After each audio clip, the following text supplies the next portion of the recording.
திமுகவுக்கு 2 சேலஞ்ச் வந்து அவங்களுடைய எக்ஸிஸ்டன்ஸுக்கே வந்து ஒரு பெரிய சேலஞ்ச் ஏற்படுத்த போகுது. 2 ஒன்று, அவர்களுடைய எல்லா இடத்துலையும் இருக்கக்கூடிய வாரிசு. நீங்க பொன்முடி கொடுக்க மாட்டீங்க, ஆனா ஒரு பையனை கொடுப்பீங்க. காந்திக்கு இல்ல ஒரு பையனை கொடுக்குறீங்க. தாவேகா தலைவர் நம்ம ஆட்சிக்கு வரும் பட்சத்தில் இருந்து கலெக்டர்ல இருந்து ஈவன் ஒரு ரேஷன் கடையில கூட ஆண் பெண் சமமா வாய்ப்பு கொடுக்கும்னு சொல்லப்படுறாங்க. ஆனா அங்க வந்து கேண்டிடேட்ஸா அவ்வளவு பேர் பெண் வேட்பாளர்களை புஷ் பண்றாங்க. திரு விஜய் வந்து திராவிட அரசியலை அப்படியே பின்பற்றுகிறார். சொல்றது வேற, செய்யறது வேற. நீங்க வந்து சும்மா ட்ரெண்டியா நம்ம ஜாதி மதம் மொழி இனத்துக்கெல்லாம் அப்பாற்பட்டு நம்முடைய தாவேகா ஜாதிக்கு அப்பாற்பட்டான் வாங்க, மதத்துக்கு அப்பாற்பட்டான் வாங்க. பாணியம்பாடில் யாரும் கேண்டிடேட் பண்ணிருக்கீங்க, கையில் வச்சு படிச்சு சொல்லுங்க. நீங்க வந்து மயிலாப்பூர்ல யாரும் பண்ணி வச்சிருக்கீங்க, நீங்க என்னத்துக்கு அப்பாற்பட்டு நீங்க செஞ்சிருக்கீங்க? ஆனா டிவிக்கே வந்து கேஸ்ட் பார்த்து தான். அதான் நான் வந்து 2 உதாரணம் சொல்லுங்க. நான் 230 தான் சொல்லுங்க, 200 தான் சொல்லிடுறேங்க. நீங்க திருச்சி கிழக்கு எதுக்கு தேர்ந்தெடுத்தீங்கன்னு சொல்லுங்க, பெரம்பூர் எதுக்கு தேர்ந்தெடுத்து இல்லன்னு சொல்லுங்க. அதுல ஒரு கால்குலேஷன் இல்ல. ஆதவ அர்ஜுனா அவர்கள் வெற்றி பெற வாய்ப்பு இல்லைன்னு நினைக்கிறேன்னு சொன்னீங்க. விஜய் அவர்கள் எல்லாருக்குமே நான் ஒன்று தான் சொல்லுவேன். விஜய்க்குமா? ஆமா, அதுக்கு தான் வந்து அது திருச்சி கிழக்குலையுமே அதான் சொல்லுவேன் நான். விஜயே தோற்பாருங்கிறீங்க. ஏன்னா ராயபுரத்துல ஜெயக்குமார் அவர்கள், டி நகர் சத்யா, வளர்மதி, கோகுலேந்திரான்னு டிஎம்கேல தான் சென்னையில சர்வீஸ் கொடுத்தாங்க. ஏடிஎம்கேல சென்னையில சர்வீஸ், சென்னையில இல்ல தமிழ்நாட்டிலேயே மோஸ்ட்லி சர்வீஸ் கொடுத்தாங்க. ரொம்ப சேஃபா ஆடிட்டாங்கன்னு நான் சொல்ல வரேன். ஏவலுடைய இன்ஃப்ளூயன்ஸ் ரொம்ப ஸ்ட்ராங். அதாவது வந்து அவரு சேகர் பாபு எல்லாம் வந்து கூட்டணியை நிர்ணயிச்சதுல மட்டும் இல்ல, அது சுமூகமா செட்டில் பண்ணதுல ரொம்ப பெரிய சுமூகமா செட்டில் பண்ணது ஓகே. பிரச்சனைகள் வந்ததுக்கும் அப்ப அவர் ஏதோ ஒரு வகையில காரணம். காங்கிரஸ் கட்சியை செக் வைக்கிறதுக்கு நீங்க வந்து இந்திய கம்யூனிஸ்ட் கட்சி, மார்க்சிஸ்ட் கம்யூனிஸ்ட் கட்சி, மதிமுக, பிசிக இந்த 4 பேருமே பழைய மக்கள் நல கூட்டணி இன்னைக்கு விஜய் பேசும்போது சொன்னாரு, கடுமையான ஒரு நிலைப்பாடு எடுத்துக்க வாய்ப்பு. அது ஸ்பேஸ் கிரிப்டம் சாவியை பூட்டி தூக்கி எறிஞ்சிட்டாரு சிஎம். கொங்கு மண்டலம் டிஎம்கே நிறைய ஃபோக்கஸ் பண்ண ஒரு இடம். அதை விடுங்க, நீங்க எதுக்கு கோவை சவுத் வரீங்க, அதை சொல்லுங்க. கொங்கு மண்டலத்துல டேமேஜ் ஏற்படுது. ஏற்கனவே நீங்க டேமேஜ் ஏற்படுத்தி இருக்கீங்க. நீங்க தான் உள்ள நீங்க வந்து ஓவராலா இந்த 4 முனை போட்டியிடக்கூடிய வேட்பாளர் லிஸ்ட்ல இவங்க நல்லா பண்ணியிருக்காங்க அப்படின்னு நீங்க லிஸ்ட் பண்ணணும்னா எந்த லிஸ்ட்ல சார் சொல்லுவீங்க? நான் என்ன சொல்லுவேன் உங்களுக்கு தான் தெரியும்ல.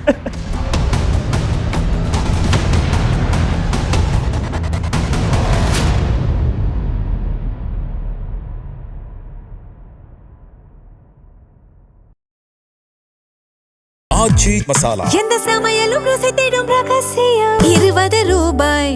வணக்கம், இது தி டிபேட். நான் தினேஷ். சிறப்பு நேர்காணலில் இன்று நம்மோடு இணைந்திருப்பவர் மூத்த பத்திரிகையாளர் திருமிகு ரங்கராஜ் பாண்டே அவர்கள். சார் வணக்கம் சார். 4 முனை போட்டி தமிழ்நாட்டில் ஓரளவுக்கு 234 தொகுதிகள்லையும் போட்டியிடக்கூடிய கேண்டிடேட்ஸ் யாருங்கிறத எல்லா கூட்டணியிலேருந்தும் அறிவிச்சிட்டாங்க. சில பேர் மட்டும் அறிவிக்கணும். விடுதலை சிறுத்தைகள், பாட்டாளி மக்கள் கட்சி, காங்கிரஸ், பாஜக அவங்க மட்டும் அறிவிக்கணும். 4 லிஸ்ட்டையும் ஓரளவுக்கு பார்த்துருப்பீங்க சார். நீங்கள் உங்களுக்கு ஃபர்ஸ்ட் இம்ப்ரெஷன் என்ன சார்? ஒரு கடுமையான போட்டி காத்திருக்கு. 4 முனைன்னு சொல்லிட்டீங்க. நீங்கள் வந்து சின்னம்மாவையும் மருத்துவரை ஏன் விட்டீங்க அப்படின்னு தெரியல. அப்போ நீங்கள் வேல்முருகன் சாரை விடுறீங்க. அவர் வந்து 234லையும் போட்டியிடலன்னு சொல்றாரு. அவங்க வந்து தெரியல, இவங்களையுமே பார்க்கணும். ஒரு வலுவான தாக்கத்தை ஏற்படுத்தக்கூடியவங்க. அதாவது என்னென்ன, எதுக்கு நான் 4ங்கிறதுல 5 ஒன்று சேர்த்தேன் அப்படின்னா, இவர்களால் ஒரு தொகுதியோடு வெற்றி பெற முடியாதுங்கிற எந்த குழப்பமும் இல்லை. பட் பல தொகுதியில் வெற்றி பெற மார்ஜினை வந்து மாற்றிட முடியுங்கிற ஒரு எண்ணம் இருக்குது. அவருடைய நோக்கம் அதுவாக தான் இருக்குது. அவங்களுமே கூட ஜெயிக்கிறதுக்காக வரல, என்னை மிஸ் பண்ணல, நீ என்ன பாரு அப்படிங்கிற ஒரு நோக்கம் தான் தெரியுது. கடுமையான போட்டி காத்திருக்குன்னு தெரியுது. எனக்கு தெரிஞ்சு யார் பக்கமும் வந்து ஒரு தெளிவான ஒரு பார்வை பார்க்க முடியல. ஏன்னா ஆன்டி இன்கம்பன்சி இருக்குது, அந்த ஓட்டு ஸ்பிளிட் ஆகுது. கடுமையான எதிர்வினைகளையும் இவங்க கொடுக்குறாங்க. ஈக்குவலாக வந்து ஒரு ஆப்போசிஷன் கொடுக்குறாங்க. ஸோ வந்து ஒரு குழப்பமான நிலைமை இருக்குது. ஒரு கிளியராக வந்து அப்பா ஒரு பிக்சர் கிடச்சிருச்சுங்க அப்படின்னு சொல்ல முடியாத நிலைமை தான் இருக்குது. அதிமுக தன்னுடைய வேட்பாளர் பட்டியலில் ஃபஸ்ட்டு 23 பேர், அப்புறம் 2 கட்டங்களாக வேட்பாளர் பட்டியல் இன்னைக்கு காலையிலக்குள்ளே எல்லாத்தையுமே முடிச்சுட்டாங்க கிட்டத்தட்ட. திமுக நேற்று தங்களுடைய 164 வேட்பாளர்கள் யாருங்கிறத அறிவிச்சிருக்கிறாங்க. இந்த லிஸ்ட் அது 2யும் மெயின் பிளேயர்ஸாக அவங்க தான் இருக்க போகிறாங்கிறத நீங்களும் தொடர்ந்து சொல்லிட்டு இருக்கீங்க. அப்புறம் இன்று காலையில் தாவேகாவும் தன்னுடைய வேட்பாளர் பட்டியலை அறிவிச்சிருக்கிறாங்க. நாம் தமிழர் ஆல்ரெடி அறிவிச்சிட்டாங்க. குறிப்பாக இந்த 4 பேர் அறிவிச்சிருக்கக்கூடிய வேட்பாளர் பட்டியல் அது சார். நாம் தமிழர் வந்து எப்பயுமே வந்து இந்தியாவில் யாருமே செய்யாத ஒரு விஷயத்தை தொடர்ந்து செஞ்சுக்கிட்டு இருக்கு. ஆண் பெண் சரிபாதி வந்து கொடுக்குறாங்கங்கிற பார்க்குறோம். அதில் வந்து திரு விஜய் வந்து கிளைம் பண்ணக்கூடிய, அதாவது நாங்கள் சாமானிய ஏழை அப்படிங்கிறது நாம் தமிழருக்கு தான் அது ரொம்ப பொருந்தும். நீங்கள் வந்து வேட்பாளர் பெயர் கூட தெரியாது. நீங்கள் எங்கேயாவது திரு கூப்ப கிருஷ்ணன் போல, செங்கோட்டையன் போல கொஞ்சம் தெரிஞ்ச முகங்கள் கூட 14-15 பேர் வேற பார்ட்டி, அது வேற பார்ட்டிங்கிறது அடுத்து வரேன். நான் சொல்லி தெரிஞ்ச முகம் அப்படிங்கிற பாயிண்ட்டுக்கு நீங்கள் ஆதவ அர்ஜுனாவோ, நீங்கள் புசி ஆனந்தோ, அது மாதிரி தெரிஞ்ச முகம். ஆனால் நீங்கள் நாம் தமிழில் தெரிஞ்ச முகம்னா ஒரே ஒரு முகம் தான், வேறு முகமே கிடையாது. எல்லாமே போட்டு அந்த மாதிரி தான் ஃபுல்லாக நிப்பாட்டுறான்னு பார்க்குறோம். அவங்க ரொம்ப பிலோ அவரேஜில் இருக்கக்கூடியவங்க, அதை குடுத்தனத்திலே நடுத்தர வர்க்கம், நடுத்தரத்துக்கு கீழ் அப்படிங்கிற மாதிரி தான் கொடுத்துருக்காங்க. ஸோ அந்த மாதிரியான வேட்பாளர் அவர் வந்து முழுக்க முழுக்க பலமுறை சொன்னது போல அவர் தன்னையும் தன் கொள்கையும் தன் பேச்சையும் நம்பி தான் நிற்கிறார். அதுதான் முழுக்க அங்கே போய் நிற்குது. அவங்க வந்து கடந்த முறை வாங்கின வாக்குகளை தக்க வச்சுட்டாங்கன்னா அது பியூட்டிஃபுல்லான விஷயமா இருக்கும்னு நினைக்கிறேன். கூடிட்டாங்கன்னா அடுத்த எலெக்ஷன்ல அவர் தலைமையிலேயே ஒரு அணி அமையும்னு நான் நம்புறேன். அந்த பார்லிமெண்ட்ல நீங்க சொன்ன ஆமா பார்லிமெண்ட் தாண்டி ஆமா 10க்கு வந்துட்டாரு. 8ல இருக்காரு. 7.8 கிட்ட 8 வச்சுக்கோங்களேன். 8ல நிக்கிறாரு. ஒரு 2 கூடி 10 வந்துட்டாருன்னா அவர் தலைமையில ஒரு அணி. அவர் அந்த ஓட்டை தக்க வச்சிட்டாலும் அதுவே ஒரு பெரிய சாதனை. ஏன்னா முதல் பாதிப்பு திரு விஜயால் அவருக்கு தான் ஏற்படுங்கிறதா நம்ம கண்கூடா பார்க்குறோம். இளைஞர்கள் ஒரு குரூப் வந்து பெருசா வந்து ஃபேன் மோடுக்கு போய் அந்த பக்கம் போயிட்டான்னு பார்க்கும். சித்தாந்த ரீதியாக கொஞ்சம் கன்வெர்ட் பண்ணிட்டு இருந்த ஒரு குரூப்பை டப்புன்னு கட் பண்ணி இங்கே வா நம்ம பழையபடி அங்கே போயிடலாம் நம்ம கூட்டு போயிட்டாங்க. ஸோ முதல் இழப்பு அவர் தான். ஸோ பழைய வாக்களை தக்க வச்சாலே ஒரு பெரிய விஷயம். அதுக்கான ஒரு கடும் முயற்சி பண்றாரு ஒரு பக்கம். அதிமுகவில் வந்து பார்த்தீங்கன்னா அதிமுகவினருக்கு தான் நிறைய 66 புதுமுகம் கொடுத்துருக்கான்னு சொல்லி சொல்றாங்க. கிட்டத்தட்ட 40 பேருக்கு வந்து ஏடிஎம்கே முகம் இந்த 2021 போட்டியிட்டவங்க உட்பட திரு ஓபிஎஸ்ல இருந்து மனோஜ் பாண்டியன்ல இருந்து வைத்தியலிங்கத்துல இருந்து பழசு வரைக்கும் நீங்க பாத்தீங்கன்னா அனிதா ராதாகிருஷ்ணன், ராஜகண்ணப்பன், ஏவேலு, முத்துசாமி, ரகுபதி, சேகர் பாபு, கேகேசார்னு ஒரே பார்த்தா நிறைய பேர் ஏடிஎம்கே காரங்களா இருக்கிறாங்க. அப்ப 160ல கிட்டத்தட்ட 40 கிட்ட ஏடிஎம்கே காரங்க அப்படிங்கும் போது என்னவா நிக்குது அப்படிங்கிற ஒரு பெரிய ஒரு கேள்வி வருது. நான் 2 விஷயத்தான் பலமுறை சொல்லியிருக்கேன். அதை திமுகவுக்கு 2 சேலஞ்ச் வந்து அவங்களுடைய எக்ஸிஸ்டன்ஸுக்கே வந்து ஒரு பெரிய சேலஞ்ச் ஏற்படுத்த போகுது. 2 ஒன்று அவர்களுடைய எல்லா இடத்துலையும் இருக்கக்கூடிய வாரிசு தமிழ்நாடு முழுக்க வந்து தலைமை குடும்பத்தில் வந்து ராஜாவுடைய மகன் அப்படின்னு நம்ம வந்து ஏற்றுக்கிட்டா இருக்கும். எப்பயுமே நமக்கு வந்து அதில் சந்தேகமாக டிஸ்பியூட் வந்தது இல்லை. ஆனால் எல்லா ஊர்லேயும் ஒரு குறுநில மன்னர்கள் அப்படின்னு வர்றது வந்து அவங்களுக்கான வாய்ப்பை வந்து பறி கொடுத்துரும். நீங்கள் பொன்முடி கொடுக்க மாட்டீங்க, ஆனால் ஒரு பையனுக்கு கொடுப்பீங்க. இவருக்கு காந்திக்கு இல்ல ஒரு பையனுக்கு கொடுக்குறீங்க. இந்த பக்கம் வந்து சென்னையில் இருக்கிறாரு இங்க பெரியசாமியோட மகனை மாற்றி கொடுத்துருக்காங்க சொல்லி கீதாஜவன் நிற்கிறாங்கன்னு தமிழ்நாடு முழுக்க நீங்கள் பார்த்தீங்கன்னா அங்கங்க அவருடைய பையன் நிற்கிறாங்க. இப்போ நேருடைய பையன் எம்பி ஆகிட்டாரு, நேரு இங்கே நிற்கிறான்னு. இது வந்து நான் நாளைக்கு திமுக இருந்து களமாட விரும்பும்போது எனக்கு வந்து இந்த ஊர்ல வாய்ப்பே கிடைக்காதுங்க மாதிரி என்ன இருக்கு. அவங்க ஏன்னா 6 தொகுதி வச்சுட்டீங்கன்னா ஒரு டிஸ்ட்ரிக்ட்குள்ள ஒரு பேஜ் ஆவரேஜா 2 வந்து அவங்களுக்கு பேர் மிச்ச நாளுக்குள்ளதான் அப்படிங்கும்போது ஒருத்தர் வந்து ஒரு அட்லீஸ்ட் 3-4 எலெக்ஷனாக போட்டிடுவார். இவர்கள்லாம் நிரந்தரமா நின்றாங்க, ஒரு பெரிய சேலஞ்ச் ஏற்படுது. 2வது வந்து இந்த ஏடிஎம்கேல இருந்து வரவங்களுக்கு கொடுக்குறாரு. நான் வந்து காலம் பூரா நான் காத்திருந்து இப்ப நீங்க வச்சுக்க ஒரு பொன்முடி இவர் வச்சுக்கோங்களேன், தேனி மாவட்டமே வச்சுக்கோங்களேன். தேனி மாவட்டத்துல ஏடிஎம்கேட கோட்டையா இருந்து இவங்க காலம் பூரா ஃபைட் பண்ணி ராமகிருஷ்ணனோ செல்வேந்திரனோ பூரா காலம் பூரா இவங்களுக்கு தான் சண்டை போட்டாங்க. தங்கத்தமிழர் உள்ள வந்துருவாரு, அவர் எம்பி ஆயிடுவாரு. ஓபிஎஸ் உள்ள வந்துருவாரு, அவர் எம்எல்ஏ வாரு. இப்படி போனா அப்ப நாங்க என்னங்க செய்யறது அப்படிங்கிற ஒரு கேள்வி. இந்த 2 வெளியே சொல்ல மாட்டாங்க. தலைவர் சொன்னா அங்க வந்து அங்க எதிர்த்துக்குறல் காங்கிரஸ் மாதிரியோ பிஜேபி மாதிரியோ மற்ற எதிர்ப்புகள் வராது. ஆனா உள்ள வந்து அது புழுங்க. ஏன்னா அவர்களுடைய வாய்ப்பை தான் பறிக்கும், அது வந்து இன்னொருத்தர் வாய்ப்பை பறிக்கல. இது 2 தான் உங்களுக்கு பெரிய சேலஞ்சா இருக்கு. ஏடிஎம்கேல இது மாதிரி புதுமுகங்கள் நிறைய கொடுத்துருக்காங்க. மோஸ்ட்லி ஒரு சேஃபர் கேம் ஆடிட்டார் அவர். என்னன்னா நாளைக்கு அதிருப்தி குரல்கள் வந்து ஒருவேளை ஏதாவது பின்னடைவு ஏற்படுமானால் நான் அன்னைக்கே சொன்னேன் இபிஎஸ் யார் பேச்சும் கேட்கலங்கிற மாதிரி வராம கிட்டத்தட்ட ஜெயலலிதா அவர்கள் என்ன போட்டாங்க 169 கிட்டத்தட்ட 120 130 வந்து பழைய முகங்களாவே போட்டு விட்டாரு. நம்மளாலேயே கடலூரா எம்சி சம்பத்துங்க பெஞ்சமின்ங்க அப்படி நம்ம யாரெல்லாம் இருக்காங்களோ எல்லாமே தெரியுங்க அப்படின்னு சொல்லிட்டு அவங்க அந்த ஊர்ல தலைவாய் சுந்தரங்க அப்படின்னு எந்த ஊர்ல யார் இருப்போம் அப்படின்னு சொல்லிட்டாங்க. ஸோ அந்தந்த மாவட்டத்துக்கான பொறுப்பு முன்னாள் அமைச்சர் பெருமக்கள், முன்னாள் எம்எல்ஏக்கள், இன்னாள் எம்எல்ஏக்கள்னு மோஸ்ட்லி சேஃபா கொடுத்துட்டாங்க. எல்லாமே தெரிஞ்ச பேரா வந்து நின்றுச்சு. அதுல ஒரு 30-40 புது பேர் இருக்குது. அதுல என்ன ஆயிருது அப்படின்னா ரெஸ்பான்சிபிலிட்டி அவருக்கு மேல போட்டுறாரு. வந்து நீங்க என்னைய மட்டும் சொல்லிட்டு போக முடியாது. இப்போ ஓஎஸ் பண்ணிட்டு இருக்காரு, நான் பண்ண மாதிரி நீங்க தானே இருக்கீங்க, நீங்க நில்லுங்க. காமராஜர் இருக்காங்க, திருவாரூர் நீங்க பதில் சொல்லுங்க அப்படின்னு அங்க பக்கம் தள்ளி வருக்கான வாய்ப்பும் இருக்குது. ஸோ ஒரு கடுமையான போட்டி காத்திருக்குது. ஆன்டி இன்கம்பன்சி டிவிகே வரும்போது இன்னும் நிறைய யங் ஃபேஸஸை இங்க இருக்கக்கூடிய எக்ஸிஸ்டிங் பார்ட்டிஸ் முன்னிறுத்துவாங்க. அவங்களுக்கு யங்ஸ்டர்ஸ் விட்டு அந்த பக்கம் ஷிஃப்ட் ஆகிடாமல் இருக்கிறதுக்கு அந்த மாதிரி ஒரு ஃபேஸஸை கொடுப்பாங்கன்னு சொன்னால் அப்படிலாம் டிவிக்கு ஒரு பெரிய ஃபேக்டராக எடுத்துக்கிட்ட மாதிரி தெரியலையே சார். டிவிக்கே பெரிய ஃபேக்டராக எடுத்துருக்காங்க. அதுக்கு வந்து கேண்டிடேட்ஸை போட்டு நிப்பாட்ட முடியாது. ஏன்னா கேண்டிடேட் போட்டால் யங் ஃபேஸ்னா அது வாரிசாக தான் இருந்தாலும் நீங்கள் இல்லாட்டி எங்கே போட்டீங்க. அப்போ நீங்கள் வந்து ஐபி செந்தில் வந்து யங் ஃபேஸ் தான் சொல்லிக்கிற வேண்டியதான். நீங்கள் வந்து கௌதம் சிகாமணி வந்து யங் ஃபேஸ்னு சொல்லிக்கிற வேண்டியதான். இதே மாதிரி நம்ம வந்து இப்போ எழிலன் இருக்கிறாரு, தமிழன் பிரசன்னா இருக்கிறாரு, இது மாதிரி எல்லாமே யங் ஃபேஸ் தான் அப்படி சொல்லிக்கிற வேண்டியதான். ஆனால் அது வந்து ஒரு வாரிசாக தான் போய் நிற்கும், இல்லாட்டி வந்து அவங்க தெரிஞ்ச வேளாம தான் நிற்கும். அதுல முக்கியமான பிரச்சனை தமிழ் பிரசன்னா வாரிசு இல்ல இல்ல பேர் சொல்லும்போது சகோதரர் பேரையும் சேர்த்து அப்படிங்கிறக்காக இருக்காரு, மனசுல இருக்காரு, எப்பயுமே இருப்பாரு. உங்களுக்கு தெரியும், நாங்க இது மாதிரியான முகங்கள்லாம் நம்ம கூடவே வளர்ந்த முகங்கள்ல நம்ம வந்து டிபேட்டுகள்ல வந்து எல்லாம். ஸோ அது எந்த கட்சி என்னங்கிறத தாண்டி நம்ம வந்து சின்ன பிள்ளையா இருக்கும்போது அவங்க சின்ன பிள்ளையா வளர்ந்த முகங்களால அது ரீகால் பண்ண முடிஞ்சது. ஸோ விஜயோடைய சேலஞ்சை எங்க அவங்க டீல் பண்றாங்கன்னா திரு உதயநிதியோடைய சூறாவளி பிரச்சாரம். நீங்க பிரச்சாரத்துக்கு போறதுக்கு முன்னாடியே கல்யாண மண்டபமா பிடிச்சி இளைஞரணியை மட்டுமே திரும்ப எல்லா ஊர்லயுமே ஒரு ரீஆக்டிவேட் பண்ணி விடுறாரு. ஏற்கனவே பெரிய பெரிய மண்டல மாநாடு சிஎம் வச்சே போட்டாரு. அதற்கு பிறகு இவர் போய் நிற்கிறார். ஸோ அவருடைய உழைப்பு வந்து அதுதான் விஜயை சேலஞ்ச் பண்ணக்கூடியது. யங்ஸ்டர்ஸ் வந்து அந்த பக்கம் போயிடாதீங்க, இந்த பக்கம் நில்லுங்க அப்படிங்கிறது தான் ஒரு முக்கியமான முயற்சி. அப்ப நான் ஒரு வாய்ப்பு கொடுப்பேன். தளபதி வந்து முதலமைச்சரான போது நிறைய வாய்ப்புகள் கொடுத்தாரு இளைஞர்களுக்கு. அது மாதிரி நான் வந்து துணை அமைச்சராக நான் நிறைய வாய்ப்பு கொடுப்பேன்னு சொல்லிட்டு அந்த மாதிரி கொண்டு போறதா அதுதான் விஜய் ஃபேக்டரை கொண்டு வருது. புது ஃபேஸ்கள் வந்து நீங்க விஜய் ட்ரை பண்ற மாதிரி பண்ண முடியாது. விஜய் 60 புதுமுகங்கள்னு ஸ்டாலின் அவர்கள் குறிப்பிட்டார். புதுமுகம் நான் 40-45 கிட்ட புதுமுகம் ஏடிஎம்கேலயும் இருக்கேன். அது வந்து நீங்க மாத்தியான ஒருத்தர் அதிருப்தியில் இருக்கிறார் அப்படின்னா நீங்க வந்து மனோ தங்கராஜுக்கு கொடுக்கல, அப்ப நீங்க வேற ஒரு புதுமுகம் தானே போட்டானோ. அப்படி நீங்க கொடுத்துறாங்க. அதான் சொல்ல யாரோ ஒருத்தர் நீங்க வந்து நீங்க ஆள் கொடுக்கல, நாசர் கொடுக்கல, இவர் கொடுக்கலன்னா யார் யாருக்கு நீங்க மாத்துறீங்களோ மாதிரி புதுமுகங்கள் தானே போட்டாங்க. ஸோ வந்து அந்த மாதிரியான வாய்ப்பு தானே தவிர இவங்க ரொம்ப பியூட்டிஃபுல்லா பண்றாங்க. அதுவும் இருக்கு, அது மாதிரி சிலர் இருக்காங்க. அதுல மறுக்கல. நம்ம வந்து ஒரு ஃப்ரெஷ்ஷான ஒரு 28 வயசோ 26 வயசோ நிவேதா அதான் அந்த மாதிரிலாம் கொடுப்பாங்க.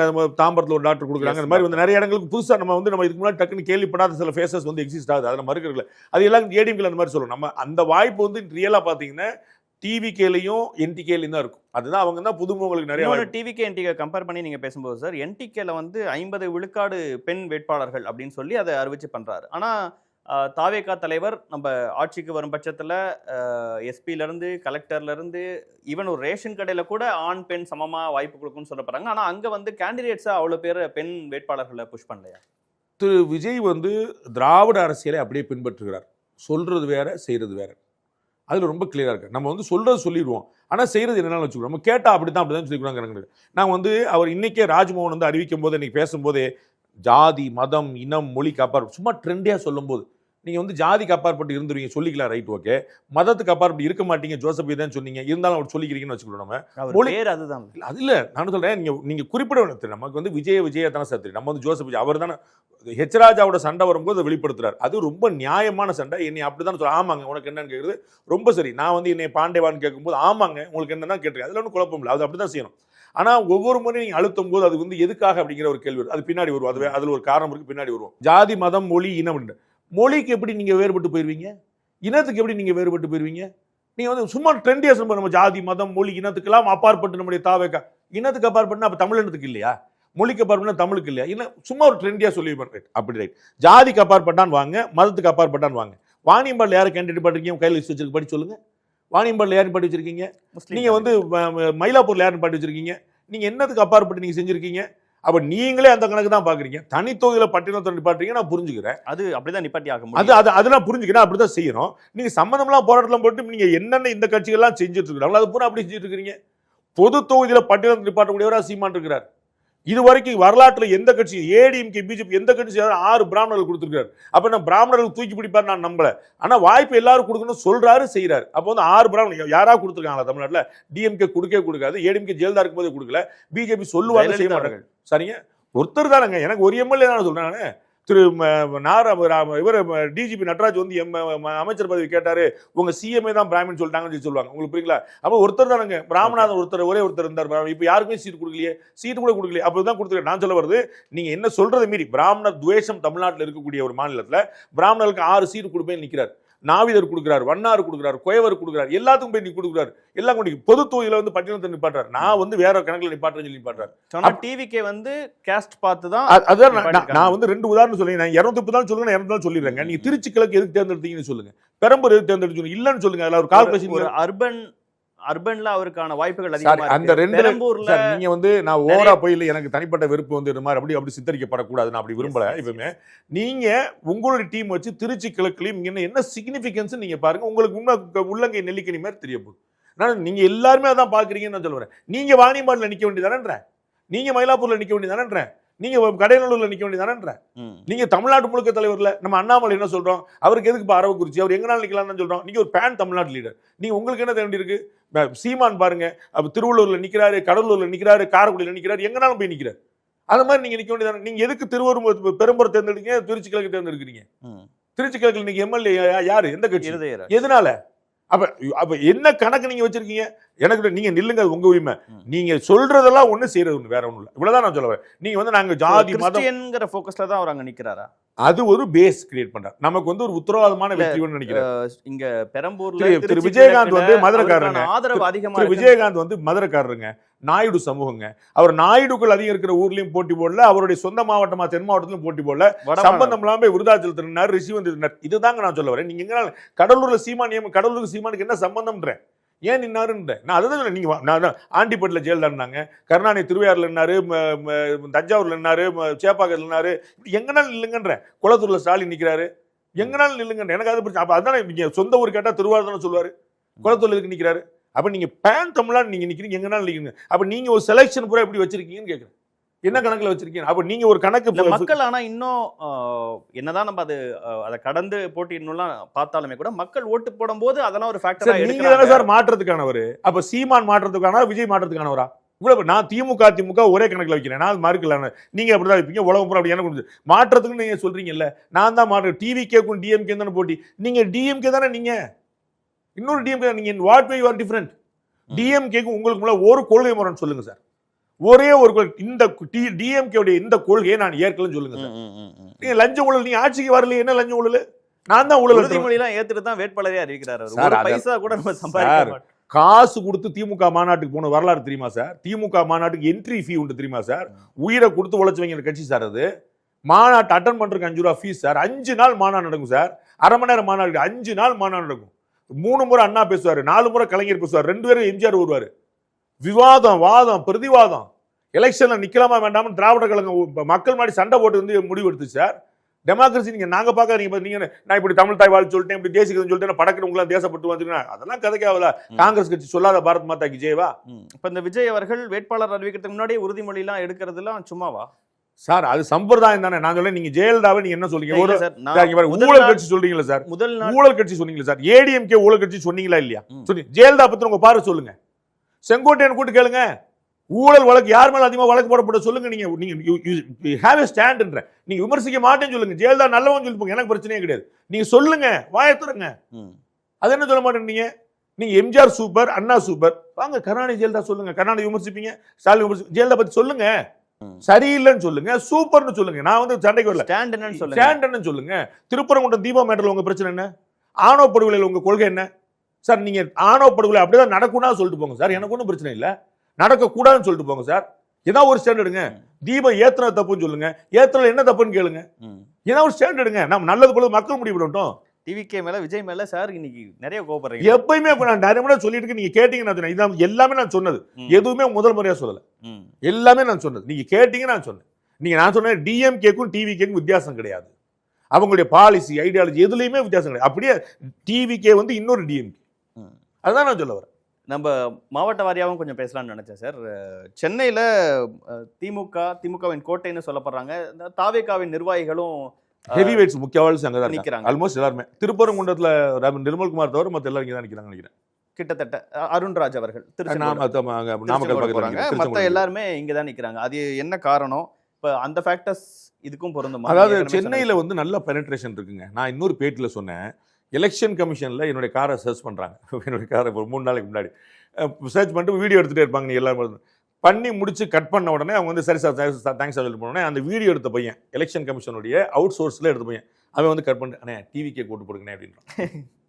எலெக்ஷன் கமிஷனுக்காக வந்தவங்க அவுட் சோர்ஸ். அவன் என்ன செய்வாங்க பாவம், அவன் கட் பண்ணிட்டு, சின்ன பையன் தான், அவன் கட் பண்ணிட்டு அண்ணே டிவிக்கே கூட்டு போடும். ரொம்ப அது என்ன பாயிண்ட் அப்படின்னா, சென்னையில் தான் டிவிக்கோடைய ஸ்ட்ராங் பெனட்ரேஷன் இருக்கு. உள்ள கடுமையாக ஓடி இருக்கிற இடம் சென்னையாக இருக்குது. சென்னை வந்து திமுகவுடைய கோட்டை. அப்போ அங்கே ஒரு பெரிய சேலஞ்ச் காத்திருக்குன்னு சொல்லுவாங்க. ஓகே, இப்போ இந்த எழும்பூர்ல பரந்தாமன் அவர்களுக்கு சீட் மறுக்கப்பட்டு அதற்கு பதிலாக தமிழன் பிரசன்னா அவர்களுக்கான வாய்ப்பு. நான் வந்து மனோ தங்கராஜுக்கு வந்து ஒரு பெரிய விமர்சனம் இருந்தது, கடுமையாக இருந்துச்சு. அப்பாவுக்கும் அவருக்குமே ஆகாமல் இருந்துச்சு, டிஎம்கேக்குள்ளே எதிர்ப்பு இருந்துச்சு.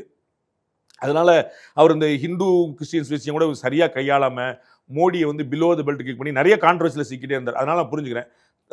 பிரசன்ன இவர் மேல எனக்கு என்ன பிரச்சனை, பரந்தாமன் மேல என்ன ப்ராப்ளம் எனக்கு தெரியல. காஞ்சிபுரம் எழிலரசன் அவர்கள், அதான் எனக்கு என்ன ப்ராப்ளம் தெரியல. வேற வாய்ப்பு கருணாநிதி கொடுக்கல இங்க, தெரியல எனக்கு, ஆனஸ்டான தெரியல. நான் வந்து தெரிஞ்சா நான் ஆமான்னு சொல்லி எனக்கு தயக்கம் இல்லை. இங்க கருணாநிதி கொடுக்கல, அன்பழகனோட பிரதர், அவங்களாம் கட்சிக்காக கடுமையா இருக்கிறவங்க தான். ஒருவேளை பேராசிரியருடைய பையனுக்கு கொடுக்கணும் அப்படிங்கிற ஒரு கணக்கு இருக்கு. உங்களுக்கு புரியுங்களா? அப்போ வந்து ஒரு மாற்றி கொடுப்போம், நம்ம ஒரே ஆளுக்கு நம்ம திரும்ப திரும்ப முடியாம ஒரு ஜெனியூனான அட்டம்ப்டா இருக்கலாம். நீங்க சொல்ற மாதிரி இன்டர்னல் பார்ட்டி இருக்கலாம். நான் வந்து எனக்கு உள்ள நான் புகுந்து போற அளவுக்கு எனக்கு சோர்ஸ் இல்லை, எனக்கு அதனால நான் சொல்ல தெரியல. ஓகே, அண்ணாநகர் கார்த்திக் அவர்களை வில்லிவாக்கம்ல இறக்கிறதுக்கான ரீசன் என்ன சார்? சிற்றரசு அவர்கள் அண்ணாநகர், ஏன்னா அண்ணாநகர்ல சில மாதங்களாக தொடர்ந்து அவரோட பேனர்ஸ் போட்டு அவரோட என்ஜிஓ சார்பாக வேலைகள்லாம் பார்த்துட்டு இருந்தாரு கார்த்திக். இல்ல அதான் நீங்க வந்து ஒரு ஒரு நிறைய விக்ரமராஜாவுடைய பையன் அந்த பக்கம் நிற்கிறாரு, இவர் நிற்கிறாரு, ஒரு மாற்றி மாற்றி ஒரு சேனிங் ஒன்று கொடுத்துருக்காங்க. எனக்கு ஐ பெரியசாமியோட பையன் அவரே மாற்றுறதுக்கு சிதம்பரம் மாற்றுறது ஏங்கிறது தெரியல. அது மாதிரி நிறைய காலம் ஒருத்தர் கூட்டணி கட்சிகள் சேஃபான ஜோனு, கடுமையான ஃபைட்டு, வெரியஸ் ரீசன்ஸ். நான் வந்து அதிருப்தினால மோசமான பேர்னால அப்படின்னு நான் நினைக்கலாம். அந்த மாதிரி ஆதவ் அர்ஜுனா அவர்கள் தொடர்ந்து ரொம்ப காட்டமாக திமுக விமர்சிக்கக்கூடிய ஒருவரா பார்க்கப்படுறாரு. அவருக்கு எதிராக ஒரு கேண்டிடேட் இப்படி ஒன்று வேணும் அப்படி யோசிச்சு ஏதாவது ஐடியால பண்றாங்களா? இருக்கலாம், அது இருக்கலாம். ஸ்ட்ராங்கா ஆதவ் அர்ஜுனா ஜெயிச்சிருவாருன்னு நான் நினைக்கல. ஒரு பெரிய ஒரு வேவ் கிரியேட் பண்ணுவாரு, ஒரு நிக்கிறாருங்கிற ஒரு ஸ்டார் கேண்டிடேட், ஸ்டார் கான்ஸ்டிட்யூன்சிங்கிற ஒரு பிம்பத்தை கொடுப்பாருன்னு நினைக்கிறேன். ஆனா அதனாலே அவர் ஜெயிச்சிருவாருன்னு நினைக்கல. பட் எல்லாருக்கும் எதிராக ஒன்று போடணும். இப்போ வந்து ஆதிராஜாராம கொண்டு வந்து போடுறாங்கல்ல ஏடிபியில், அந்த மாதிரி வந்து ஒரு முடிஞ்சளவு டஃப் ஃபைட் கொடுப்போம். சைததுரைசாமி நிப்பாட்டினாங்க அம்மா இருக்கும்போது ஸ்டாலினுக்கு எதிராக. அந்த மாதிரி ஒரு ஃபைட் கொடுப்போங்கிற ஒரு அட்டம்ப்ட் நம்ம புரிஞ்சுக்க முடியும். பட் அதனால இவர் ஜெயிச்சிருவாருன்னு சொல்லி சொல்ல முடியல. இவங்க ஒரு கடுமையான போட்டி ஏற்படுத்துறாங்க. வேற மாடலை மாற்றி வச்சிருக்காங்க, பல தொகுதியில் மாற்றி வச்சிருக்காங்க. இப்போ பொன்முடிக்கு கொடுக்கல அப்படின்னா நம்ம புரிஞ்சுக்க முடியுது. நிறைய கான்ட்ரவர்சி கிட்டாரு. ஆனா உங்க மேல எங்க சிம்பத்தி இருக்குதுங்கிறதுக்காக பையனுக்கு கொடுக்குறாங்க. ஸோ வந்து அதுல ஒரு அண்டர்ஸ்டாண்டிங். நான் வந்து சில பெயர்கள் கெட்ட பெயர்னால கொடுக்கப்படல, எல்லாமே கெட்ட பேர்னால கொடுக்கப்படலான்னு நான் நினைக்கல. எனக்கு வந்து கருணாநிதி போன்றவர்கள் இங்கே டீனர்லாம் பார்த்தீங்கன்னா அவங்களுக்கு வந்து ஒரு கேங் ஒன்று சேர்த்து வச்சிருக்காங்க. பல்லாவரம் கருணாநிதியும் அதான் நமக்கு டீம் ஒன்று சேர்த்து வச்சிருக்காங்க. அது மாதிரி வந்து அதனால வந்து ரைட்டுன்னு விட்டு கொடுக்கறதுனால இருக்கலாம், வேற ஒருத்தர் கொடுப்போம்னு சொல்லிருக்கலாம். ஒரு புதுமுகங்களுக்கான வாய்ப்பு மாற்றி அப்படின்னா பேராசிரியர் மேல வந்து சிஎம்க்கு வந்து ஒரு பெரிய அன்பு, எப்பயுமே ஒரு பெரிய மரியாதை, ஒரு முக்கியம் வந்து கலைஞர் பீரியடை விட அதிகமான கூடுதல் முக்கியத்துவம் இப்போ வந்து கொடுத்துட்டு இருக்காங்க. அப்போ அவருக்கு கொடுக்கலங்கிற ஒரு கணக்கு இருக்கும். ஏன்னா இவங்கெல்லாம் வாரிசு வச்சுக்கிறாங்களே, நம்ம வந்து டிஎம்கே கடுமையாக அண்ணாவுடைய வாரிசுகள் எங்கே அப்படின்னு கேட்பாங்க. நாங்கள்லாம் சின்ன பிள்ளையா இருக்கும்போது கேட்டிருக்கோம், அண்ணா வாரிசை வந்து யாருமே காணும், நீங்க வந்து அப்போ வந்து பேராசிரியருக்கு அந்த முக்கியத்துவம் கொடுக்குன்னு சொல்லிட்டு வந்திருக்கலாம். அது வந்து வேற காரணங்களா எல்லாருமே கெட்ட பேர்னால தூக்கி எறியப்பட்டாங்கன்னு நான் நினைக்கிறேன். இல்ல அவங்கள ஃபேஸ் பண்றதுக்கு அப்படி சொன்னா இன்னும் நிறைய பேர் தூக்கி எறிய வேண்டி இருக்கும்னு சொல்ல வரேன். ஓகே, ஆதி சேகர் அவர்கள் விஜய்க்கு எதிராக இறங்கக்கூடிய வேட்பாளராக இருக்கிறாரு. சிட்டிங் எம்எல்ஏ தான். ஆதி சேகர் எந்த அளவுக்கு டஃபா இருப்பான்னு நினைக்கிறீங்க? பெரம்பூர்ல விஜய் ஆதி சேகர்னால ஒரு ஓட்டு வாங்க முடியும்னு நான் நினைக்கல. அப்படிங்களா? இப்போ வந்து ஸ்டாலின் நிற்கிறாரு, உதயநிதி நிற்கிறாருன்னா அவங்களுக்கு ஆதரவாகவும் அவங்களுக்கு எதிராகவும் ஒரு பேர் வந்து ஓட்டு விழும். உதயநிதி வேண்டாம் அப்படின்னு ஒரு ஓட்டு விழும், உதயநிதி வேணும்னு ஒரு ஓட்டு விழும். ஆல்ரெடி சேகருக்காக அப்படி ஓட்டு விடாது. திமுகவுடைய பேஸ். நீங்க நாளைக்கு அங்கே இப்படி பரந்தாமனுக்கு பதிலாக நீங்க வந்து தமிழர் நிப்பாட்டுறீங்களோ அது மாதிரி வந்து ஒருத்தர் நிப்பாட்டு அது வந்து அங்கே ஒர்க் பண்ணுவாங்க. அதுல வந்து ஒன்றும் பெரிய ப்ராப்ளம். அங்கே பேஸ் வந்து நிறைய இருக்கு. நிறைய பிற்படுத்தப்பட்ட மக்கள், நிறைய பின்தங்கிய மக்கள், தாழ்த்தப்பட்ட மக்கள், உழைப்பாளிகள், சாமானிய மக்கள் அதிகம் இருக்கு. ஒரிஜினல் சென்னை இருக்கக்கூடிய, பழைய சென்னை இருக்கக்கூடிய பகுதி அதெல்லாம். அங்கெல்லாம் திமுக கோட்டைகள் எம்ஜிஆர் பீரியட்லேயே உடைக்க முடியாத கோட்டையா இருந்துங்கிற பார்க்கணும். ஜெயலலிதா மட்டும்தான் வந்து 2011 முதல் முறையா ஒரு தடவை சென்னையை ஆட்டி பார்த்தாங்க. ஃபுல்லாக கிட்டத்தட்ட 14 தொகுதி அன்னைக்கு தேதியில் 11 தொகுதி இவங்க எடுத்தாங்க. ஸோ அந்த மாதிரியான விஷயங்கள் வந்து இப்போ வந்து அது ஆர்டி சேகரா இல்லாம டிஎம்கே ஒரு சேலஞ்ச் ஏற்படுத்தும் நினைக்கிறேன். ஒரு கடுமையான போட்டி காத்திருக்கு. சுலபமா படுத்துக்கிட்டே ஜெயிச்சவங்களுக்கு ஒரு மும்முனை போட்டியை உருவாக்கி. ஆதவ் அர்ஜுனா அவர்கள் வெற்றி பெற வாய்ப்பில்லைன்னு நினைக்கிறேன்னு சொன்னீங்க. விஜய் அவர்கள் எல்லாருக்குமே நான் ஒன்று தான் சொல்லுவேன். விஜய்க்குமா? ஆமா, அதுக்கு தான் வந்து அது திருச்சி கிழக்குலையுமே நான் தான் சொல்லுவேன். நான் விஜயே தோற்பாருங்கிறீங்களா? மும்முனை போட்டி இருக்கும், க்ளோஸ் டு கால். நீங்க வந்து அதுக்கு வந்து ஒரு மார்க் பண்ணு அப்படின்னு சொன்னா ஏடிஎம்கே டிஎம்கேன்னு போடும்போது நான் க்ளோஸ் டு கால்னு போடுவேன். அங்க வந்து அந்த தொகுதியை அதிமுக கூட்டணிக்கு கொடுத்துறாங்க. இல்ல அதான் சொல்றேன். அதனால வந்து ஒரு வாய்ப்பு எப்படினாலும் வந்துடலான்ற நான். நீங்க வந்து இவங்க பிளக்கும் போது நீங்க பாத்தீங்கன்னா 3 விதமா வரும் சார். இல்ல மத்த இடங்கள்ல புரிஞ்சுக்க முடியுதுங்க சார். பெரம்பூர்ல கூட்டணிக்கு கொடுத்துருக்கும் போது அங்கேயும் 3 கார்னர் ஃபைட் தான் இருக்குமான்னு கேட்கறேன். நான் உங்களுக்கு பின்னாடி வரும். அதாவது தெரியாதுங்கிறது ஹானஸ்டான பாயிண்ட். இதுல என்ன நடக்கும் அப்படிங்கிற நான் சொல்ல வரேன். அப்படின்னா ஒன்னு ஓட்டு 3ஆ பிளக்கும். டிஎம்கே ஆன்டி டிஎம்கே அப்படின்னு ஒரு லோக்கல் கணக்கு டிவிக்கேன்னு. விஜய் உள்ள நிற்கும் போது டிவிக்கு ஒரு அட்வான்டேஜ் எடுத்துரும். ஸ்டார் கேண்டிடேட் தாண்டி ஒரு வேல்யூ வந்து நிற்கும். இப்போ வந்து தொகுதி அதுதான் உங்களுக்கு ஸ்டாலின் சொன்னேன். ஸ்டாலினும் இன்னொரு டிஎம்கே கேண்டிடேட்டும் ஒன்றும் இல்லை. ஸ்டாலின் வேணும் வேண்டான்னு ஒரு ஓட்டு விழுகும். ஸ்டாலின் அவருக்கு ப்ரோ அகேன்ஸ்டா ஒரு ஸ்டேட் ஆன்டி இன்கம்பன்சி தாண்டி லோக்கல் ஆன்டி இன்கம்பன்சி இருக்கும், லோக்கல் ஃபேவரிசம் இருக்கும். அதே தான் திரு விஜய் போன்ற நம்ம தொழில போட்டிடுறாங்க போது நம்ம கொஞ்சம் இறங்கி வேலை பார்ப்போம். விஜய் நிற்கிறார் அப்படின்னு சொல்லிட்டு வேற நிற்கும். நீங்கள் வந்து வாரணாசியில் வந்து மோடி நின்ற போது வந்து விஷயம் தான். வாரணாசியில் கிட்டத்தட்ட 18-19 பேர் சிறுபான்மை மக்கள் இருக்காங்க. 19 மக்கள் சிறுபான்மை. அவங்க கூட நினைப்பாங்க மோடிப்பா பிஎம் நம்ம ஊருப்பா அப்படின்ட்டு அதில் ஒரு 10% வந்து மாறி நிற்கும். அதனால இது வந்து வேற மாதிரி நிற்கும். அப்போ வந்து இன்னும் என்ன நடந்துடலாம், டிஎம்கேவும் விஜயும் வந்து ஓட்ட பிளந்து நடுவில் பாமக வந்துடலாம். ஸோ அது என்னனாலும் வாய்ப்பு இருக்குன்னு சொல்ல வரேன். மைனர் ஓட்டில் எப்படினாலும் போயிருக்கலாம். 3 முனை அப்படி இருக்க பண்ணி நீ பார்த்தீங்கன்னா சில இடங்களில் இது வந்து ஏறிட்டே போய் இங்கே நிற்கும். இது வந்து இப்படி போகும் நான் நினைக்கிறேன். இவர் ஒரு 10 ஓட்டு, இவர் ஒரு 10 ஓட்டு. நீங்க கவுண்டிங்ல உங்களுக்கு அது தெரியும் பாத்துங்க. ரவுண்ட் ரவுண்டா அங்க பாக்குறவங்க தெரியும். அப்படிதான் நான் நினைக்கிறேன். டி நகர்ல டிவிகேவின் பொதுச் செயலாளர் புசி ஆனந்த் அவர்கள் நிற்கிறாரு. டி நகர் சத்யாவுடைய பவர் அப்படிங்கிறது ஒன்று இருக்கு. 100 சொச்சம் வாக்குகள்ல தான் போன தடவையே திமுக. சத்யாவுடைய பவர் நான் யோசிக்கல. ஏடிஎம்கே பேஸ் அது. ஏடிஎம்கே பிஜேபி ரெண்டுமே நல்லா இருக்கிற தொகுதி. உங்களுக்கு தெரியும், ரொம்ப சண்டை போட்டாங்க அந்த அலையன்ஸ்ல வந்து. டி நகர் வந்து வேணும், 2 பேருக்குமே வேணும்னு. சத்யா வந்து பவர் வந்து இபிஎஸ்ட் தான். EPS is in very good book. அவர் அப்படி நிற்கிறாரு. தொகுதியில் வந்து அவர் செல்வாக்கு இருக்கு பார்த்தா 100 ஓட்டெல்லாம் தோத்தாருங்கிற பார்க்குறோம். பிஜேபி உள்ள சேர்ந்து நிற்கும் போது, பாமக உள்ள சேர்ந்து எல்லாம் ஒருங்கிணைந்த அம்மா மக்கள் முன்னேற்ற எல்லாரும் ஒருங்கிணைந்து நிற்கும் போது இந்த மாதிரியான வாய்ப்பு நல்லா இருக்குன்னு நினைக்கிறேன். ஓட்டு ஸ்பிளிட் இருக்கும்போது திருப்பி அங்கே எங்க எப்படி போய் நீங்க ராயபுரத்துல ஜெயக்குமார் அவர்கள், டி நகர் சத்யா, வளர்மதி, கோகுலேந்திரான்னு சென்னையை வந்து ஏதோ அதிமுக புறந்தள்ளிருச்சு அப்படிங்கிற அதுலயும் ரொம்ப போக்கஸ்டா இருக்கு. ஏன்னா அதுக்கு எல்லாருமே நின்னவங்க தானே சார். எல்லாருமே நின்னவங்க தானே. இதுல யாரு சர்ப்ரைஸ்? நீங்க டிஎம்கேல தான் வந்து சென்னையில சர்ப்ரைஸ் கொடுத்துருக்காங்க. சிற்றரசு அண்ணா நகர், அதுதான் சொல்ல வரேன். டிஎம்கேல தான் சென்னையில சர்ப்ரைஸ் கொடுத்துருக்காங்க. ஏடிஎம்கேல சென்னையில சர்ப்ரைஸ். சென்னையில இல்ல, தமிழ்நாட்டிலேயே மோஸ்ட்லி சர்ப்ரைஸ் கொடுத்து ரொம்ப சேஃபா ஆடிட்டாங்கன்னு சொல்ல வரேன். நீங்க வந்து வளர்மதி வந்து வெற்றி வாய்ப்பை தக்க வைக்கணும், அவங்க கடமையாகுது. சத்யாவுக்கு எப்பா ஒரு முறைக்கு 2 முறை கொடுத்தா சும்மா சும்மா என்கிட்ட கேட்காதுன்னு அவர்கிட்ட சொல்லிடுவாங்க. ஜெயக்குமாருக்கு வந்து போன முறை விட்டாரு, இந்த முறை உடனே என்னைய கேட்காதுன்னு சொல்ல. சோ அவரவர் ஜெயிக்க வேண்டிய கடமை அவங்களுக்கு ஏற்படுத்துறாங்க. அதாவது இப்ப மத்தவங்களுக்கான வாய்ப்பு எல்லாம் தெரிஞ்சிருது. அப்ப நீ ஜெயிக்க வேண்டிய உன் வேலைன்னு சொல்லி சொல்றாங்க. அப்ப I don't see any surprise in ADMK. அவங்க வந்து ஒரு ஹெவி வெயிட்ஸ் ஏற்கனவே இருக்கிறாங்க, அவங்க இறக்கி பாக்குறாங்க. சோ இங்க எல்லாமே நீங்க சொன்ன இடத்துல பூரா மும்முனை போட்டி தான். அது எப்படி வந்து நீங்க பாக்கணும், இப்ப வந்து ஜெயக்குமாருக்கு எதிரான ஓட்டாக இல்லாம அது வந்து டிஎம்கே, டிவிகே, ஏடிஎம்கே 3ஆ பழக்கம்.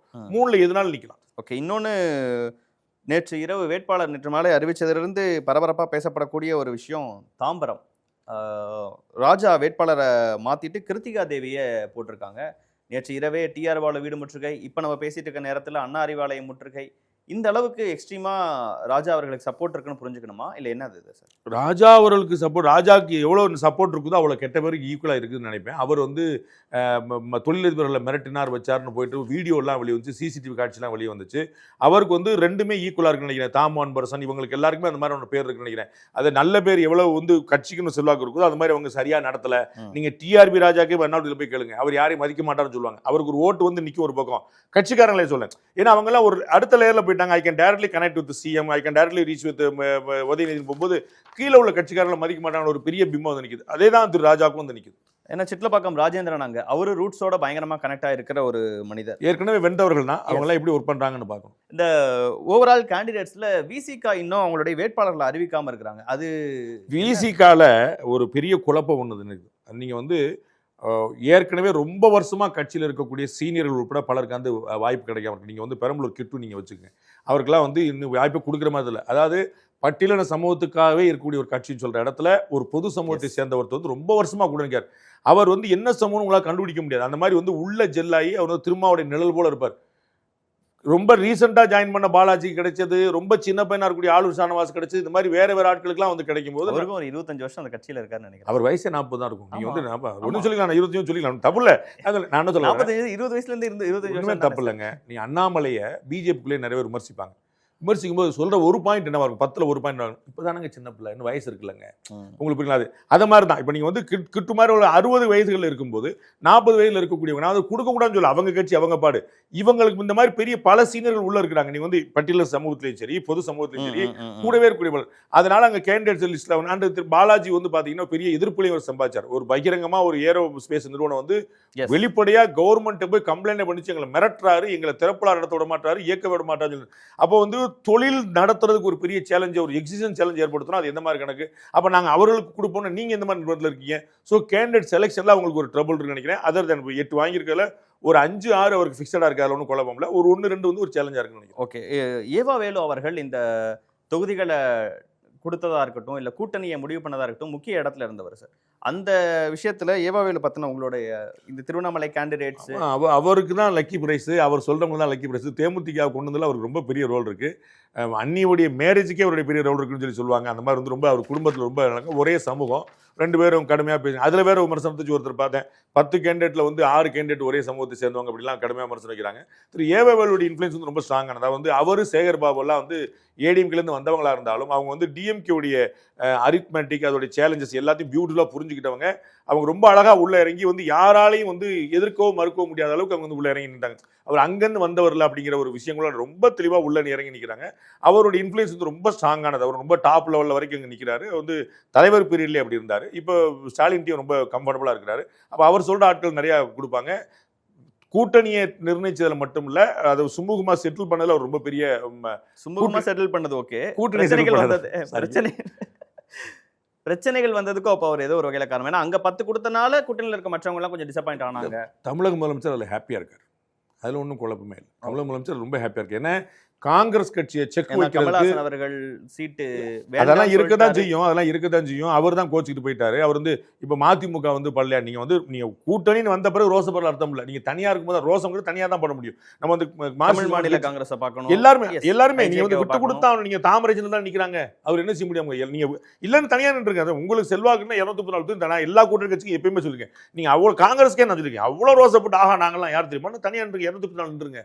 யார் வேண்டாம் டிஎம்கே ஓட்டு தான் ஜெயிக்க முடியும். டிஎம்கே சொல்றதை நீங்க கேட்டோம், அதுக்கான கான்ட்ரிபியூஷன் உள்ள கொடுத்தாரும்ல. அப்ப எல்லாரும் கொடுத்தாங்க. சோ தேமுதிகவை உள்ள கொண்டு வந்தது மூலமா காங்கிரஸ் கட்சிக்கு பெரிய செக் வைக்கப்பட்டது. நீ போனோ போய்க்கோங்கிற மெசேஜ் வந்து தேமுதிக டீல்ல தான் முடிஞ்சது. அதுக்கப்புறம் தான் காங்கிரஸ் கட்சி இறங்கி வந்துச்சு. காங்கிரஸ் கட்சி இறங்கி வந்துட்டனால மற்ற யாருக்கும் வெளியில் வாய்ப்பு கிடைக்காம போச்சு. ஸோ அந்த மெயின் டோர் லாக் பண்ணதுக்கான கீ வந்து தேமுதிக, அந்த லாக் வந்து காங்கிரஸ். அது ரெண்டும் சேர்த்து பூட்டின உடனே டிஎம்கே கம்ஃபர்ட் ஆயிடுச்சு. மற்ற யாருமே நீங்க வந்து இந்திய கம்யூனிஸ்ட் கட்சி, மார்க்சிஸ்ட் கம்யூனிஸ்ட் கட்சி, மதிமுக, விசிக இந்த 4 பேருமே பழைய மக்கள் நல கூட்டணி இன்னைக்கு விஜய் பேசும்போது சொன்னாரு, கடுமையான ஒரு நிலைப்பாடு எடுத்திருக்க வாய்ப்பு உண்டு. காங்கிரஸ் கட்சியை வச்சு செட்டில் பண்ண உடனே அவங்களுக்கு வேற வாய்ப்பு இல்லாம போயிடுச்சு. ஏன்னா காங்கிரஸ் கட்சி போனா தான் அவங்க இன்னொரு அணிங்கிற ஒரு ஸ்பேஸை கிரியேட் பண்ணிருக்க முடியும். அது ஸ்பேஸை கிரியேட் பண்ணாம சாவியை பூட்டி தூக்கி எறிஞ்சிட்டாரு சிஎம். அதனால சிஎம் வந்து ஹாப்பி தான். அவர் வந்து இவனால சர்ச்சைலாம் நினைக்கல. தேமுதிக உள்ள வெற்றி வாய்ப்பு எவ்வளவு இருக்குங்கிற ஒவ்வொரு கட்சிக்கு பொறுத்து. அவங்க வந்து ஒரு 2-3 சீட் ஜெயிச்சாங்கன்னா பெரிய விஷயம் நான் நினைக்கிறேன். தேமுதிக 10 இல்லையா அப்படின்னு நினைக்கிறேன். அது நம்ம இன்னும் கொஞ்சம் கான்ஸ்டிடியூஷன் தனியா பார்க்கணும். நான் ஓவரால் ஜெனரலா பெர்செப்ஷன் பார்க்கணும். விஜய் பிரபாகர் நிக்கிறாரு, பிரேமலதா நிக்கிறாங்க. கன்ஃபார்ம் அதுல விஜய் பிரபாகரனுக்கான ஒரு ஸ்பேஸ் இருக்குது. பிரேமலதா பார்க்கணும். சென்டிமெண்ட் மட்டும் தான் அங்க நிக்கணும். அப்புறம் கொஞ்சம் மத்த ஈக்குவேஷன் என்ன பல்லாவரம்லாம் தேமுதிகக்கு வருது. அது ரொம்ப ஈஸியான ஒரு பார்க்கணும்.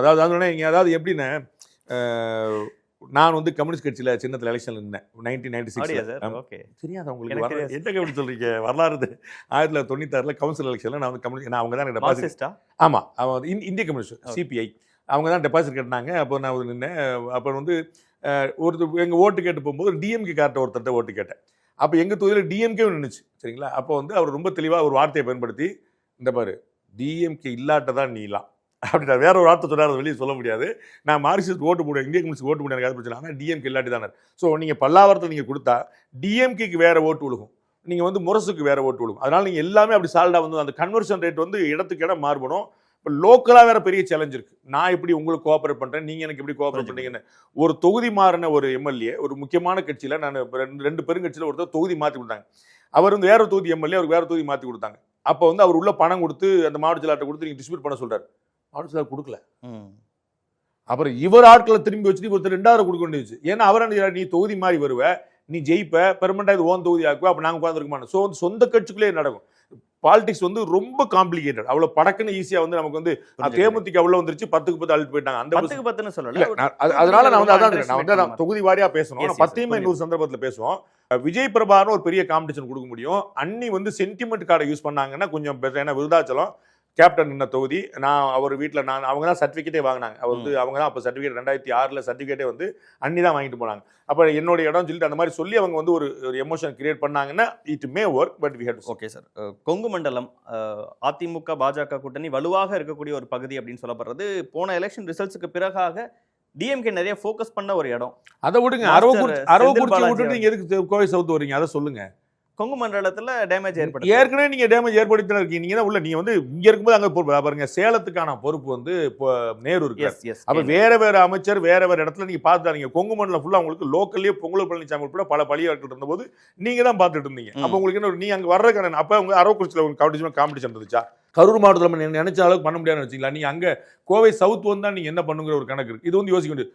கோவை சவுத்ல இருந்து எப்படி கோவை நார்த்துக்கு மாறினாங்கன்னு அது வரை யோசிக்க வேண்டியது.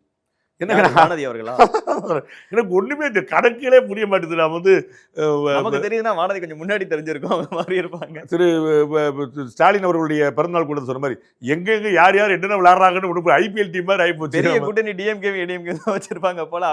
அதாவது அரசியல்ல வந்து நான் எங்களுடைய ஆண்டு விழாலே சொன்னேன், ஒவ்வொரு கட்சியும் இருக்கக்கூடிய உள்ள அண்டர்ஸ்டாண்டிங் வந்து உங்களாலாம் புரிஞ்சுக்க முடியாது அப்படின்னு சொல்லி சொன்னேன். அவங்க வந்து இப்படி இருக்கு அப்படி இருக்குன்னு நம்ம காமன் மேனா நம்ம நிறைய ஆதங்கப்படுவோம். ஆனால் அரசியல்வாதிகளுடைய கணக்கே வேறு.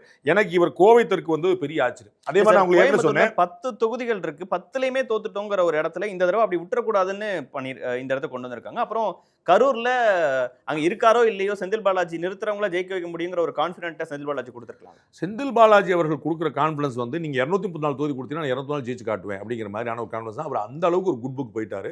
சிஎம் ஸ்டாலின் அவர்கள் அதை சொல்றது செய்யவும் செய்யறவர். அது பார்க்கணும். அது வந்து செய்யறதுங்கிறது நீங்க பை எலெக்ஷன்ல செய்யறது வேற, ஜெனரல் எலெக்ஷன்ல செய்யறது வேற. நீங்க ஜெனரல் எலெக்ஷன்ல தெரிஞ்சிடும் உங்களுக்கு அது என்ன நடக்குது அப்படிங்கிறது. அது வேற விஷயம் உங்களுக்கு. ஸோ நீங்க 2024 ஜெயிச்சு வந்து கனெக்ட் பண்ண முடியாது. அப்ப 39 தொகுதியில் தான் ஜெயிச்சாங்க. அப்ப நீங்க என்ன செய்ய போறீங்க? அப்ப வந்து 39 செந்தில் பாலாஜி உட்கார்ந்துருந்தாரா என்ன? ஏடிஎம்கே பிஜேபி பிரிஞ்சிருந்துச்சு, நீங்க உள்ள குறுக்கால் ஓடிட்டீங்க. அப்ப அந்த கிரெடிட் நீங்க எப்படி கொடுப்பீங்க? 21ல என்ன நடந்துச்சுன்னு பார்க்கணும், 24-6ல என்ன நடக்க போகுதுன்னு பார்க்கணும். அதுக்கப்புறம் நம்ம பேசலாம். நீங்க வந்து இவர் ஒரு ஹெவி வெயிட் உள்ள இறங்கி நிக்கிறாருன்னா அங்க ஏற்கனவே ஒரு ஹெவி வெயிட் தொண்டாமுத்தூர்ல இருக்கிறார். நான் வந்து திரு வேலுமணி அவர்கள் நான் பார்த்த சொல்றேன். அது எப்பயுமே ஏடிஎம்கே பிஜேபி கோட்டையா இருந்தாலும் திரு வேலுமணி வந்த பிறகு அங்க கோயம்புத்தூர் மக்கள் ஊருக்கு ஒரு நிறைய செஞ்சிருக்காருன்னு கருதுறாங்க. தொண்டாமுத்தூர் வந்து நீங்க பக்கத்துல யாரும் போக முடியாது. நீங்க வந்து யார் போய் நின்னாலும் அங்க பக்கத்துல வர முடியாது. நம்மளுக்கு ஸ்ட்ராங்கா வச்சிருக்காரு. ஆனா கொங்கு பெல்ட்டே முதல் முறை எஸ்பெஷலி அந்த கோயம்புத்தூர் பெல்ட்ல நான் பாக்குற மக்கள் வந்து அந்த பாலம், தமிழக முதலமைச்சர் திறந்து வச்ச பாலம் உட்பட பல விஷயங்கள் அவர் இனிஷியேட் பண்ணார். அதாவது கோயம்புத்தூரை அப்படியே விட்டுட்டு அவங்களே நிறைய விஷயம் கோயம்புத்தூர், திருப்பூர், கரூர், நாமக்கல் இதெல்லாம் வந்து அந்தந்த ஊர் அப்படியே வளர்ந்துக்கிட்டது. அரசாங்கம் போய் வளர்த்துன்னு சொல்லவே முடியாது. அந்தந்த ஊர் அவங்களா வளர்த்துக்கிட்டது தான். அதுல முதல் முறையா அரசாங்கத்தோட ஒரு கான்ட்ரிபியூஷன் பெரிய அளவில் பண்ணது வந்து திரு வேலுமணியர் வந்த பிறகு தான். சேலம் மாவட்டத்தில் எடப்பாடியார் வந்த பிறகு அவங்க நிறைய பண்ணாங்க. நான் வந்து பாலம், சேலம் இல்ல பாலம் சொன்னாங்க. நான் சேலத்துல வேலை பார்த்துவேன். சேலம் நகரம் இல்ல பாலம் நகரம். ஆமா, நான் வந்து அனுபவபூர்வமா சொல்லுவேன். ஏன்னா நான் வந்து 2 பாலம் மாறி போய் மெட்ராஸ் போயிட்டு இருக்கு சார் வண்டின்ட்டாங்க. நான் சிட்டிக்குள்ளே போகணுமே, நீ அந்த பாலம் எங்க ஏறினீங்க அப்படின்ட்டாங்க. அப்படி வந்து கடற்கடன் சுத்தி பாலமா இருக்கு. நாங்க வேலை பார்த்தவங்க.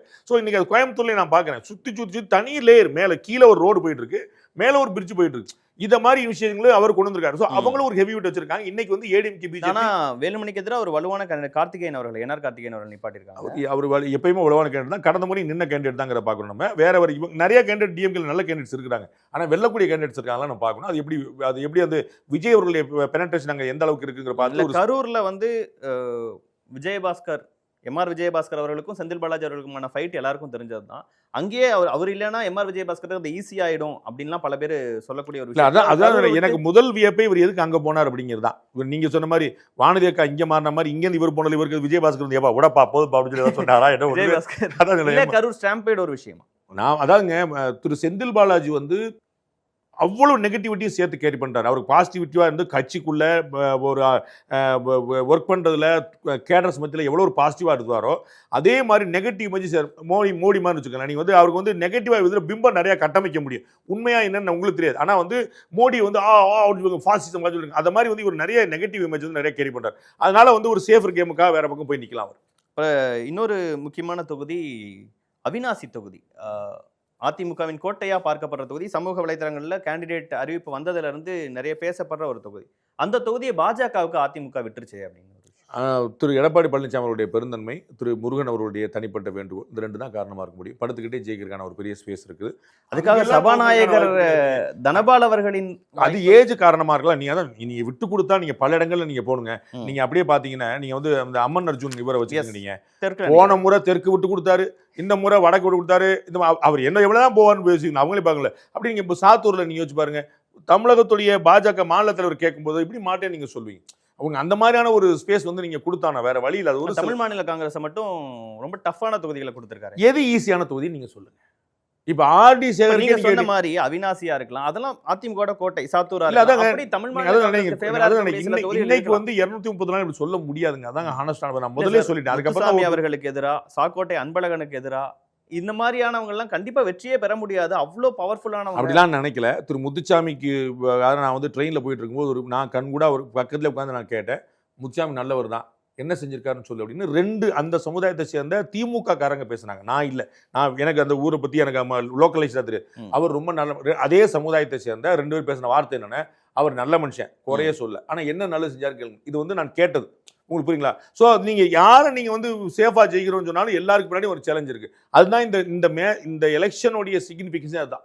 நீங்க உத்தரவாதமா ஜெயிப்பாருன்னு நீங்க யாரையும் சொல்ல முடியாது. நீங்க வந்து 4 சொல்லிக்கலாம், அது வேலுமணி சொல்லிக்கலாம், இங்க ஸ்டாலின் சொல்லிக்கலாம், இங்க வந்து உதயநிதி சொல்லிக்கலாம், இங்க எடப்பாடி சொல்லிக்கலாம், இந்த மாதிரி ஒரு 4 சொல்லலாமே தவிர நீங்க வந்து ஓபிஎஸ் ஜெயிச்சுடுவாரு, மனோஜ் பாண்டியன் ஜெயிச்சுடுவாரு, வைத்திலிங்கம் ஜெயிச்சுடுவாரு கூட நீங்க சொல்ல முடியாது. அந்த மாதிரி எல்லாமே ஒரு பெரிய சேலஞ்ச் தான் நிக்குது. இதை பத்தி பேசும்போது கேண்டிடேட்ஸ் அப்படின்னு பேசிட்டு இருக்கும்போது கரூர் பத்தியும் வந்தோம். ஜோதிமணி அவர்களுடைய ட்வீட், இது காங்கிரஸ்காரங்களும் திமுக காரங்களும் தான் புரிஞ்சுக்கணும். என்ன அப்படின்னா டிரான்ஸ்பரன்சி இல்லை அப்படின்றாங்க. நீங்க வந்து அதிருப்தி வந்து எல்லா இடத்துலயுமே இருக்கும். அது நான் புரிஞ்சுக்கிறேன். எனக்கு இன்னும் குழப்பமே இல்லை. இன்னொன்னு, ஏன் அரவக்குறிச்சியில அண்ணாமலை அவர்கள் போட்டியில்லை, இந்த தடவை ஏன் போட்டியிடறதுக்கு அவர் ஏதோ தயங்குற மாதிரியே ஒரு ஃபீல். அண்ணாமலை நான் பின்னாடி வந்துடுறேன். ஸோ நீங்க அதிருப்தி வந்து நீங்க டிஎம்கேல பாப்பீங்க, ஏடிஎம்கேல பாப்பீங்க, பிஜேபியில பாப்பீங்க, எல்லா இடத்துலயுமே அதிருப்தி இருக்கு. அண்ணாமலைக்கு ஏன் சீட் கொடுக்கல அதுன்னு எல்லாமே இருக்கு. அது பிரச்சனை இல்லை.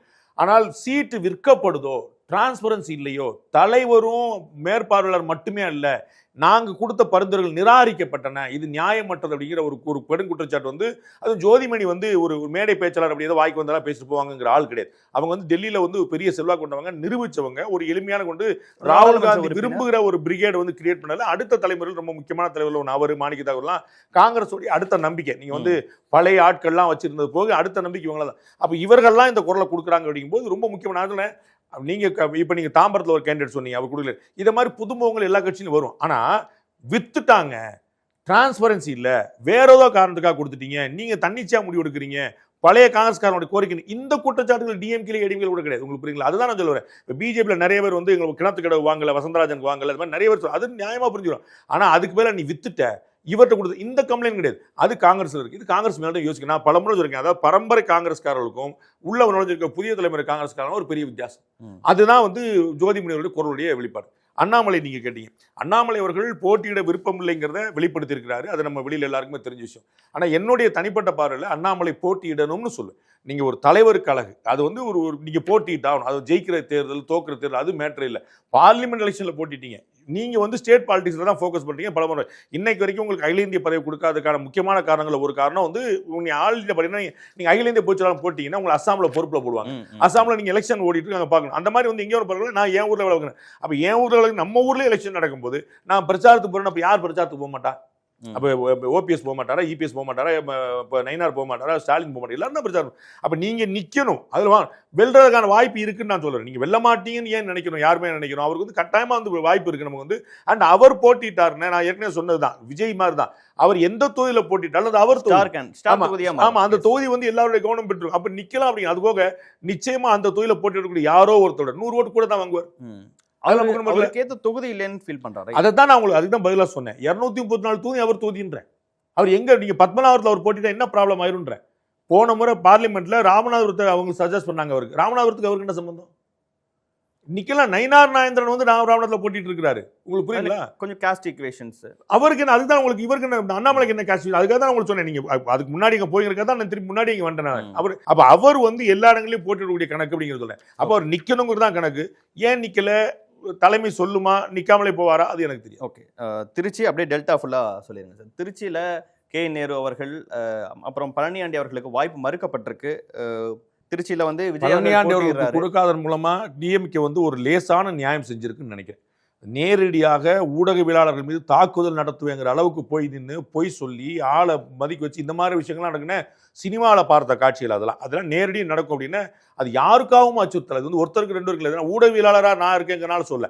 இப்படி ஒரு சம்பவங்களை சினிமாவில் பார்த்த சம்பவங்கள், அந்த சினிமாட்டிக்கான விஷயங்கள் இங்கே நடக்கும் அப்படின்னா அவங்க மேலே ஒரு எஃப்ஐஆர் கூட போடுறதுக்கு வந்து அவ்வளோ பெரிய பாடம் இருந்துச்சு. அதை வந்து ஆமா அப்படி தான் செய்வேங்க. நம்ம நலவுன தப்பு வந்து எல்லாரும் செய்கிறாங்க. நான் வந்து பாஜக இருக்கக்கூடிய அத்தனை பேரும் சொக்கத்தவங்க எல்லா கட்சியிலும் எல்லாரும் இருப்பாங்க. அது பயப்படுவாங்க, தயங்குவாங்க, நான் இல்லைன்னு பொய்யா சொல்லுவாங்க.